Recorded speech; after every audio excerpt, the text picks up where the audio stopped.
जय माता दी दोस्तों, मैं आचार्य वसुधा आप सभी का हार्दिक अभिनंदन करती हूँ आपके अपने YouTube चैनल गुरु सप्तऋषि ज्योतिष शिक्षण संस्थान की ओर से। दोस्तों, पिछले कुछ वीडियो से हम बात कर रहे हैं देवगुरु बृहस्पति के राशि परिवर्तन के बारे में और हर राशि के ऊपर मैंने बताया है कि इनका प्रभाव कैसा रहेगा, ये आने वाले बदलाव क्या क्या आपको रंग दिखाएंगे और किन किन चीज़ों की रखनी है आपको सावधानी। आज के वीडियो में बात करने वाली हूँ मैं मकर लगन वाले जातकों के बारे में। जी हाँ, जिनकी जन्म कुंडली में पहले घर में 10 नंबर लिखा होता है। मकर लगन वाले जातकों के लिए देवगुरु बृहस्पति का मेष राशि में परिवर्तन, मेष राशि में प्रवेश कैसा रहेगा, इसी सब की जानकारी दूंगी। लेकिन आप सबसे अनुरोध करूंगी कि प्लीज चैनल को सब्सक्राइब कर दीजिए। बहुत सारे लोग कहते हैं कि ग्रह बदलते रहते हैं, इनका कितना प्रभाव होता है।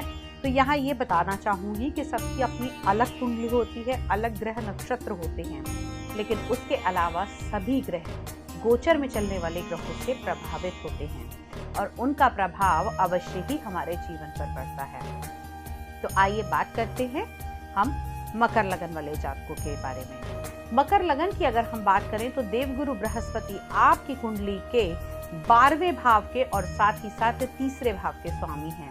जी हाँ, एक त्रिष्टाय भाव और एक त्रिक भाव।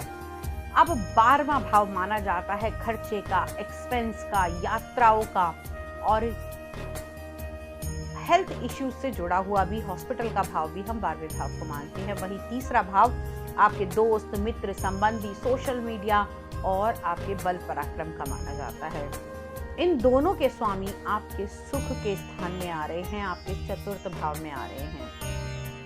तो इतने लंबे टाइम से अगर कुछ आपके हेल्थ को लेकर इश्यूज बने हुए थे तो वो देवगुरु बृहस्पति के राशि परिवर्तन से सॉल्व होंगे। साथ ही साथ इस समय में सबसे बड़ी बात, क्योंकि जो शुरुआती दौर में देवगुरु बृहस्पति जब यहाँ परिवर्तन करेंगे तो उस समय पर यहाँ पर राहु देव पहले से विद्यमान है और राहु चंडाल योग बना रहे हैं। तो अगर आपको हार्ट से जुड़ी हुई प्रॉब्लम है, आप लोगों को पल्पिटेशन की प्रॉब्लम रहती है, चेस्ट इन्फेक्शन रहता है, या मैं कहूँ आर्टरीज के अंदर कोई प्रॉब्लम है, कोलेस्ट्रॉल की प्रॉब्लम है, तो आपको अपनी हेल्थ का ध्यान रखना चाहिए। हालांकि अक्टूबर के बाद में परिस्थितियां थोड़ी बदलेंगी, लेकिन अगर आप इस समय में कुछ नया करना चाहते हैं, मकान खरीदना चाहते थे, नई गाड़ी खरीदना चाहते हैं, कुछ इन्वेस्टमेंट करना चाहते हैं, तो ये टाइम पीरियड, ये देवगुरु बृहस्पति का राशि परिवर्तन आपको ये चीजें दिला सकता है। लेकिन ओवर एक्सपेंसेस आपको नहीं करने हैं। और सबसे बड़ी बात, क्योंकि चतुर्थ भाव में आएंगे, माता के स्थान में आएंगे और यहाँ पर देवगुरु बृहस्पति का जो ये परिवर्तन रहेगा ये आपके लिए बहुत लाभकारी रहेगा अक्टूबर के बाद में। अब चतुर्थ भाव जहाँ सुख का भाव माना जाता है, वहीं हमारे हृदय का भाव माना जाता है, क्योंकि देवगुरु बृहस्पति पर यहाँ पर चतुर्थ भाव पर शनि की तीसरी दृष्टि भी पड़ेगी। तो हृदय की पल्पिटेशन का बहुत ज्यादा आपको ध्यान रखना पड़ेगा। साथ ही साथ इस समय के दौरान जो लोग पॉलिटिक्स में जुड़े हुए हैं, जनता के साथ में जुड़े हुए हैं, उनके नए अवसर इस समय बनते हुए दिखाई देंगे। सभी के लिए जो ये गोचर रहने वाला है, इसमें मैं बार बार कह रही हूँ कि अक्टूबर तक का टाइम आपको निकालना चाहिए। लेकिन वहीं अगर आप पॉलिटिक्स में हैं तो यहाँ पर आपका जैकपॉट लग सकता है। यहाँ पर लोग आपसे प्रभावित हो सकते हैं, आपके कहे अनुसार लोग चल सकते हैं, क्योंकि राहु का काम होता है किसी को अपने प्रभाव में लेना। तो जब राहु और गुरु आपके बातों से, आपके ज्ञान से लोग इस समय में आपसे प्रभावित हो सकते हैं, क्योंकि चतुर्थ भाव हम जनता का, हम सोशल मीडिया का भी मानते हैं। तीसरा और चतुर्थ भाव जिसके स्वामी, तीसरे के स्वामी आपके चतुर्थ भाव के अंदर आ रहे हैं। अब बात यही कर लेते हैं कि जब देवगुरु बृहस्पति यहाँ आएंगे तो आपके 3 भावों को प्रभावित भी करेंगे, 3 घरों पर दृष्टि भी डालेंगे। अष्टम भाव पर देवगुरु बृहस्पति की दृष्टि कहीं ना कहीं आपको ज्ञान की ओर लेकर जाएगी। इस समय में आप लोग कुछ रिसर्च कर सकते हैं, कुछ हायर स्टडी करना चाहते हैं तो आप लोगों के लिए बहुत अच्छा है।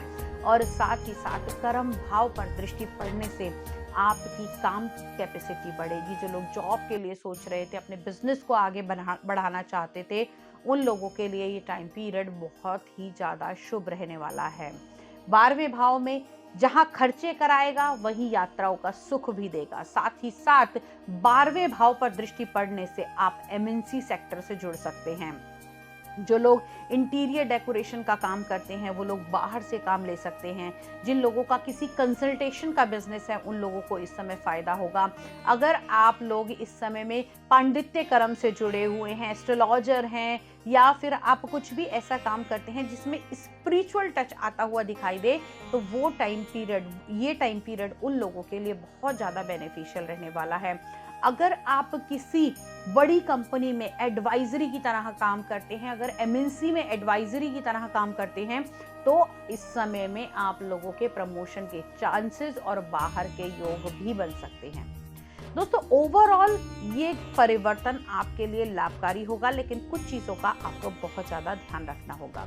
जैसे अगर आपको कोलेस्ट्रॉल की प्रॉब्लम है, पेट से जुड़ी हुई समस्याएं हैं, या फिर मैं कहूँ कि अगर इस टाइम में आपको हेल्थ से जुड़ा हुआ कोई भी इशू होता है तो उसको लिंगर ऑन नहीं करना है, आपको इमीडिएटली डॉक्टर पर जाना चाहिए। अगली बात, इस समय में आप देवगुरु बृहस्पति के मंत्रों का जाप करें और साथ ही साथ विष्णु सहस्त्र नाम का पाठ आपके लिए बहुत ज़्यादा लाभकारी रह सकता है। इससे आपको निश्चित तौर पर अच्छे रिजल्ट मिलेंगे और देवगुरु बृहस्पति जैसे ही आएंगे कहीं ना कहीं से आपको धन का लाभ, कुछ सुखों की अनुभूतियां भी होती हुई दिखाई देगी। तो दोस्तों, ये तो था देवगुरु बृहस्पति का परिवर्तन मकर लगन वाले जातकों के लिए, लेकिन हर व्यक्ति की अपनी एक अलग कुंडली है, उसके अपने एक अलग कर्मांश हैं। आपके भी कर्म अलग हैं, मेरे भी कर्म अलग हैं, और इन्हीं कर्मों के अनुसार हमें फल मिलता है। लेकिन अगर आपके जीवन में कोई ऐसी समस्या है कि बहुत सारी मेहनत करने के बाद भी आपको रिजल्ट नहीं मिल पा रहे, तो घबराइए मत। बस फ़ोन पे मेरा नंबर अवेलेबल है, आप कॉल करके मुझसे अपॉइंटमेंट फिक्स कर सकते हैं। अपनी कुंडली का विश्लेषण कराना चाहते हैं तो आप मुझसे बात कर सकते हैं, या ये विद्या सीखना चाहते हैं, astrology, tarot card reading, numerology, तब भी आपका गुरु सप्तऋषि ज्योतिष शिक्षण संस्थान में हार्दिक अभिनंदन है। आज के वीडियो में इतना ही। अगले वीडियो में आपसे फिर से मुलाकात करती हूँ, कुछ नया लेकर, कुछ इंटरेस्टिंग लेकर, और कुछ ऐसा जो आपकी और मेरी लाइफ से जुड़ा हुआ है। क्योंकि दोस्तों, एक एस्ट्रोलॉजर किसी की किस्मत नहीं बदल सकता। किस्मत तो आप अपने कर्मों से ही बदलेंगे, लेकिन हाँ, एक सही समय पर सही मार्गदर्शन अगर व्यक्ति को मिल जाए तो रास्ता बड़ा आसान हो जाता है। तब तक के लिए जय माँ भगवती।